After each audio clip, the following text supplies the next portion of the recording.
The morning I found out my wife had personally called the cabin rental company, the airline, and 3 of my closest friends to cancel a trip I had been planning for 8 months, I did not scream, I did not slam a single door, and I did not raise my voice even once. I simply sat down at our kitchen table, opened my laptop, and began canceling every single thing that had her name attached to it, starting with the beach house she had booked for her sister's wedding shower. Before we go further into this story, if you believe in the power of kindness, forgiveness, hope, and second chances, please take a moment to like this video, leave a comment, share it with someone who might need it today, and subscribe to our channel, because stories like this one are shared with the hope that they remind us that even broken things can be rebuilt when 2 people choose honesty over pride. My name is Grant Whitfield. I was 41 years old at the time all of this happened, and for 11 years I had been married to a woman named Renata, a woman I had once believed understood me better than anyone else on earth.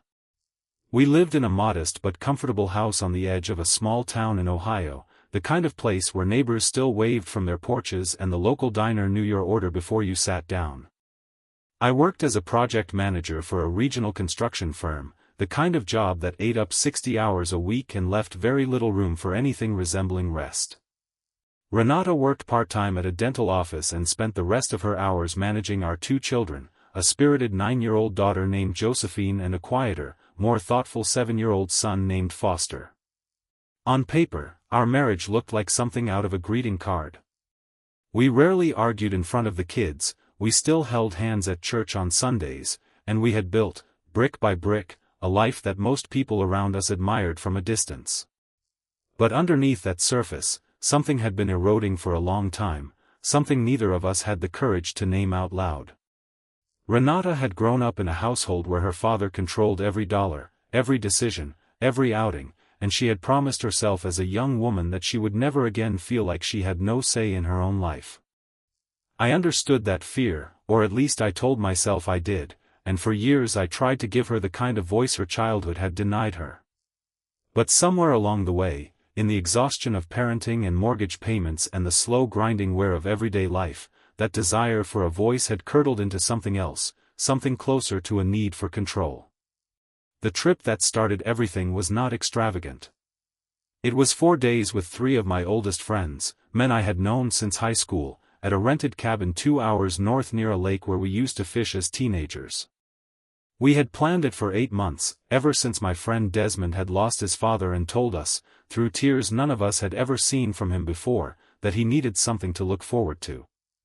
I had saved for it carefully, set aside money from overtime shifts, and cleared every single one of my work obligations weeks in advance.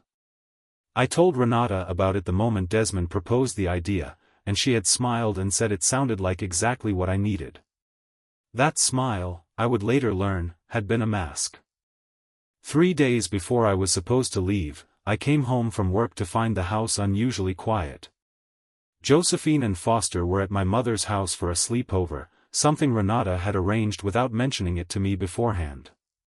Renata was sitting at the kitchen table with her hands folded in front of her, and there was a stillness to her that I should have recognized as a warning sign.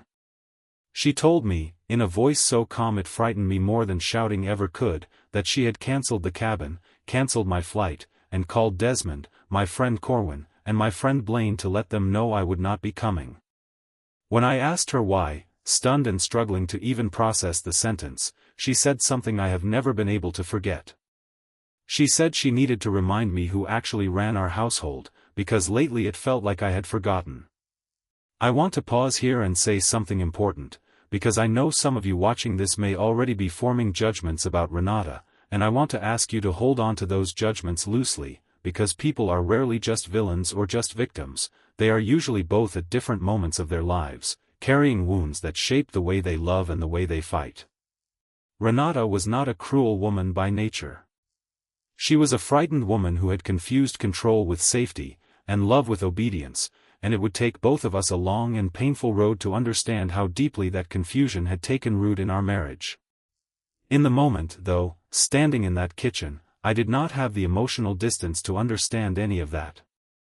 I felt something in me go cold and quiet, a kind of clarity I had never experienced before.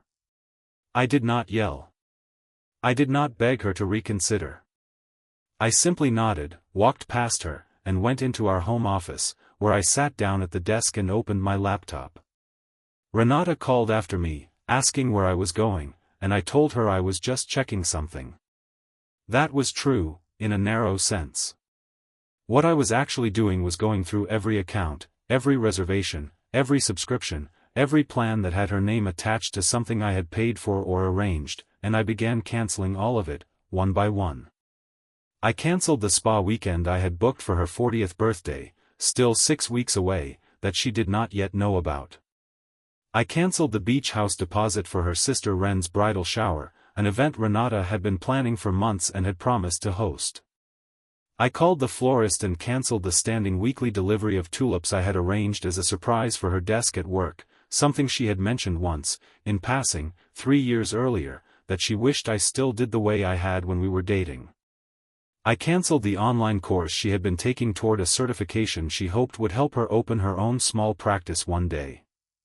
I did all of this in under 2 hours, methodically, without a single raised word, while she stood in the doorway of the office asking me, with rising panic in her voice, what exactly I thought I was doing. When I finally turned to face her, I told her the truth. I told her that if she needed to remind me who was in charge, then I supposed I needed to remind her that a marriage was not a kingdom with only one ruler, and that if she could erase something I had built with my own hands and my own hard-earned money without so much as a conversation, then I could do the same to her. I watched her face shift from confusion to disbelief to something that looked almost like fear, and for the first time in 11 years, I saw genuine uncertainty in my wife's eyes about whether our marriage could survive what we had just done to each other. The days that followed were some of the coldest of our marriage, and I do not mean that in terms of temperature, though it was early autumn and the mornings had grown crisp. I mean that the house itself seemed to hold its breath.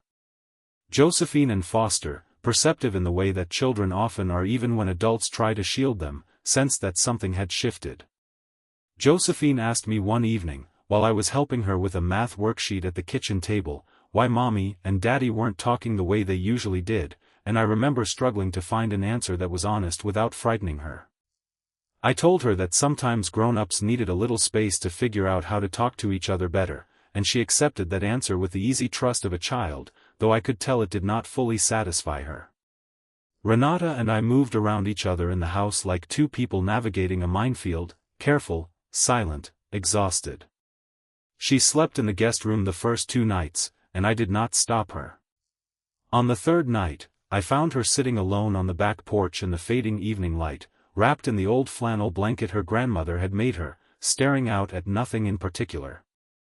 I almost walked past her. I almost went back inside and pretended I hadn't seen her sitting there, small and still, in a way I had not seen her sit in years. But something in me, some thread of the man I had been before all of this, before the resentment and the exhaustion had calcified into cruelty, made me stop and sit down beside her instead. We sat in silence for a long time before either of us spoke. It was Renata who finally broke it, her voice barely above a whisper, admitting something I don't think she had ever admitted to herself, let alone to me. She told me that she had not cancelled the trip because she was truly angry about the trip itself. She told me that for months she had felt invisible in our own home, felt like a manager of logistics rather than a partner, felt like every decision in our household ran through her while every dream and every want seemed to belong only to me. She said that watching me plan something just for myself, something I was allowed to be excited about without asking her permission first, had triggered something old and painful in her, some deep unhealed part of her that still believed love meant control, because that was the only kind of love her father had ever modeled for her. She said the moment she picked up the phone to cancel my trip, some small voice inside her had told her she was becoming her father, and she had done it anyway, because the fear of losing control felt bigger than the fear of becoming someone she despised. I want to be honest with you, because these stories only mean something if we tell them honestly. Hearing her say those words did not immediately dissolve my anger. I had spent 3 days nursing a very real and very justified hurt, and hearing a painful explanation is not the same as receiving an apology, and I told her that. I told her that understanding where her fear came from did not undo the fact that she had humiliated me in front of my closest friends, had erased months of planning and saving with a few phone calls, and had done it without ever once trying to talk to me first. I told her that if she felt invisible, the answer was never going to be making me feel smaller too, because two invisible people do not add up to a visible marriage, they only add up to two people standing alone in the same house. She cried then, not the performative kind of crying meant to end an argument, but something quieter and more exhausted, the kind of crying that comes from a person finally putting down a weight they have been carrying for years. She told me she didn't know how to ask for what she needed without it turning into control, because no one had ever taught her the difference between asking and demanding. She told me she was afraid that if she ever admitted how much she needed to feel important to me, I would use it against her, the way she had watched her mother's vulnerability be used against her for 30 years of an unhappy marriage. It was, I think, the most honest conversation Renata and I had ever had in over a decade together, and it happened not because everything was fixed, but because everything had finally cracked open enough for the truth to spill out. I did not, in that moment, tell her I forgave her, because I did not yet. But I told her I was willing to try to understand her, if she was willing to actually change rather than simply explain herself and expect the explanation to be enough. She nodded, and for the first time in days, we sat together in something that resembled peace rather than a truce. The next morning, I called Desmond, Corwin, and Blaine, and I told them the truth, all of it, without trying to make myself look better than I was. Desmond, who had just lost his father and had been quietly grieving the cancelled trip more than he let on, was the one who surprised me most. He told me that grief had taught him something in the last few months, something about how quickly people we love can be gone and how much energy gets wasted holding on to anger instead of repairing what can still be repaired. He told me that he understood why I had reacted the way I did, but he gently pushed back on the way I had gone about it too, pointing out that canceling Renata's things in retaliation, while satisfying in the moment, was not actually solving anything, it was just matching cruelty with cruelty and calling it justice. His words stayed with me for days. If you have ever been hurt by someone you love and responded in a way that felt justified in the moment but left an ache in your chest afterward, I want you to know you are not alone in that, and if this story is resonating with you so far, please take a moment to like this video and share it with someone who might need to hear that healing is still possible, even after we've made mistakes we're not proud of. Over the following 2 weeks, Renata and I began doing something we had not done in years, something that felt almost embarrassingly simple in retrospect.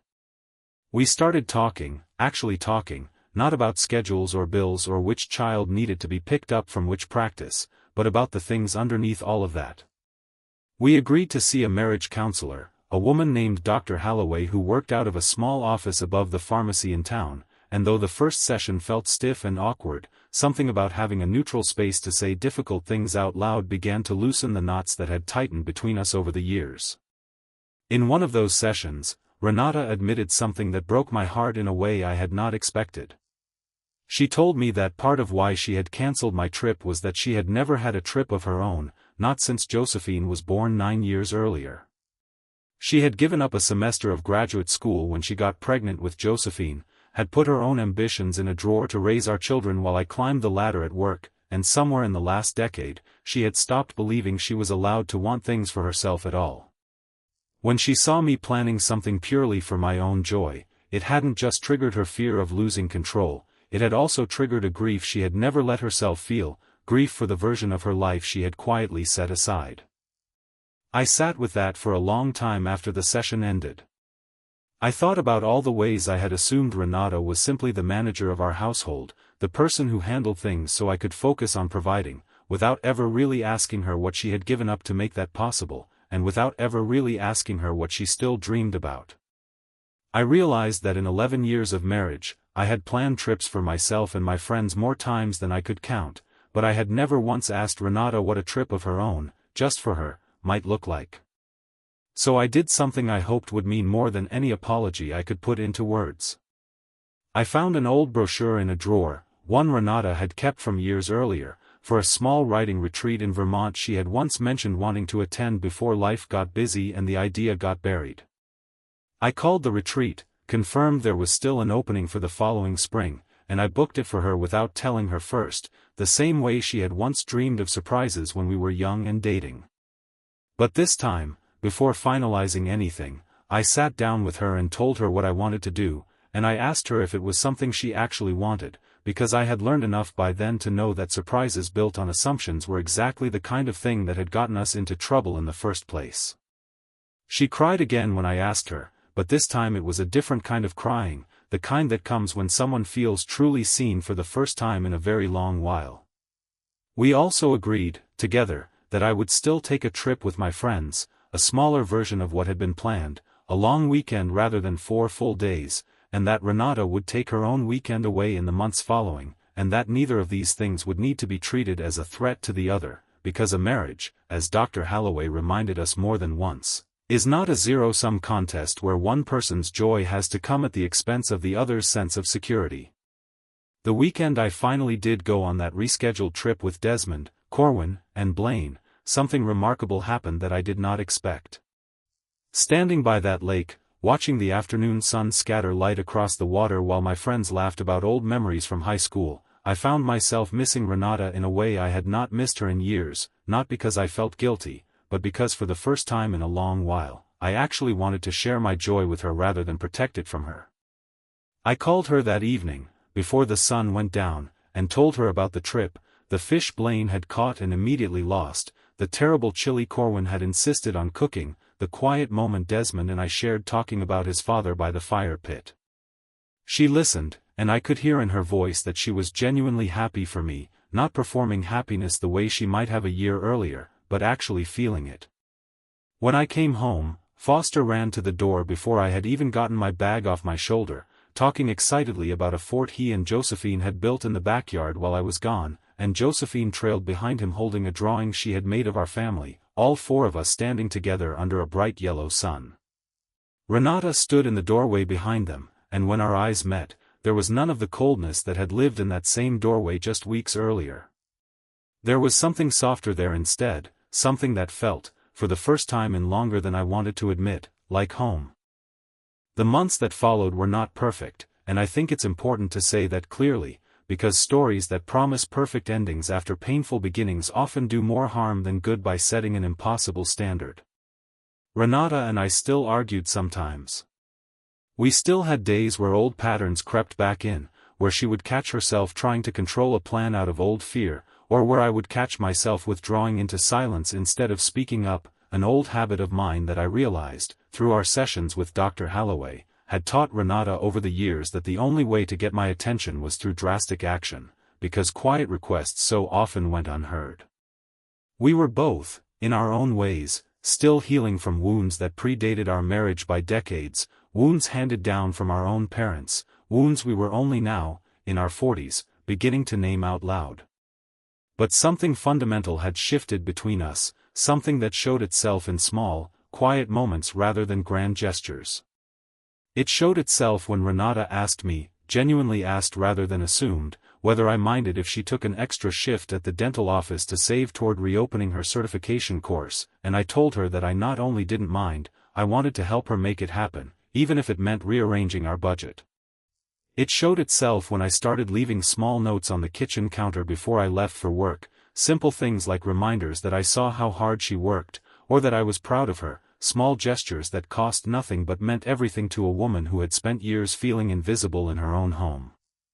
It showed itself in the way Josephine and Foster, who had once sensed the coldness between us without understanding it, began to relax again, laughing more freely at the dinner table, no longer glancing nervously between their parents to gauge the emotional temperature of the room.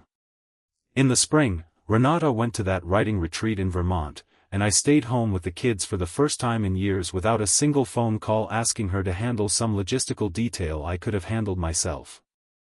I packed Josephine's lunches, wrangled Foster's homework, burned the first dinner I attempted and ordered pizza for the second, and felt, in those 5 days alone with my children, a new appreciation for the invisible labor Renata had carried for years without complaint or recognition.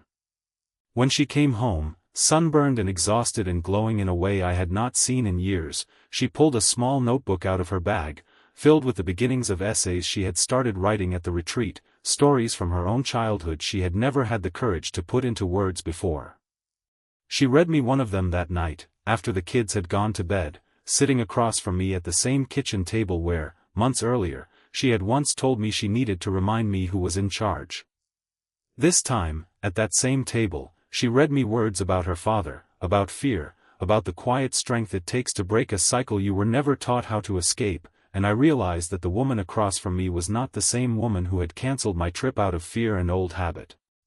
She was becoming someone new, someone braver, and I understood that I was becoming someone new too, someone who no longer confused silence with peace or retaliation with justice.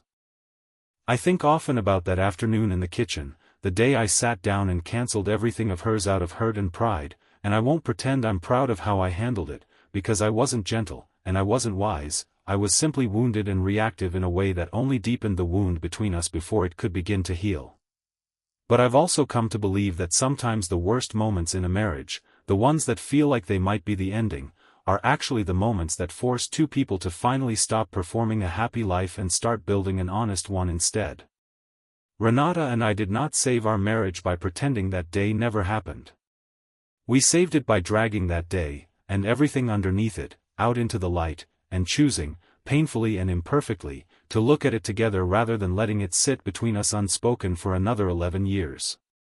If this story has touched you in any way, I want to ask you to pause for just a moment before it ends and think about the relationships in your own life that might be quietly asking for the same kind of honesty, the same willingness to sit down at the kitchen table, metaphorically or literally, and finally say the hard thing you have been avoiding. I would love for you to leave a comment below sharing what this story stirred in you, whether it's a memory of your own marriage, a lesson about pride and forgiveness, or simply a reminder you needed today that broken things can still be rebuilt when two people choose honesty over control.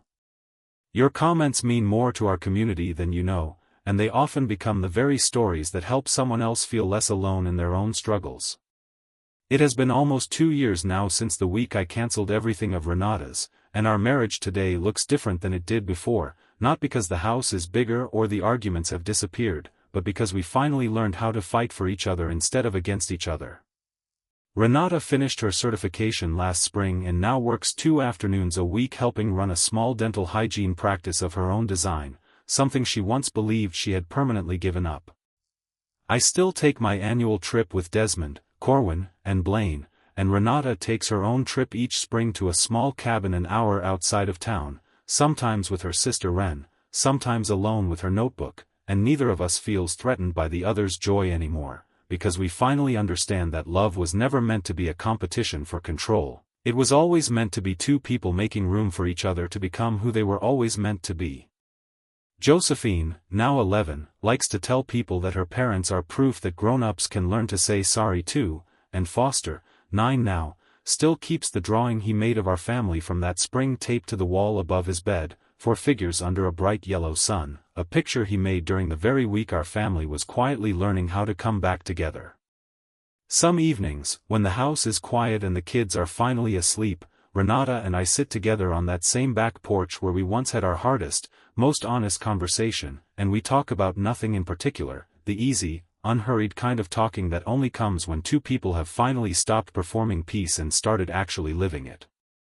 If you believe, as I have come to believe, that even the deepest hurts between two people who love each other can become the doorway to something stronger, then I hope you like this video, share it with someone who needs a little hope today, leave a comment about what this story meant to you, and subscribe to our channel so you never miss another story about forgiveness, growth, and the quiet, unglamorous, deeply human work of choosing each other again and again, even after the moments we are least proud of. Thank you for spending this time with me and with our family's story, and I hope, wherever you are, that you find the courage to sit down at your own kitchen table, and finally say the hard thing you have been carrying alone.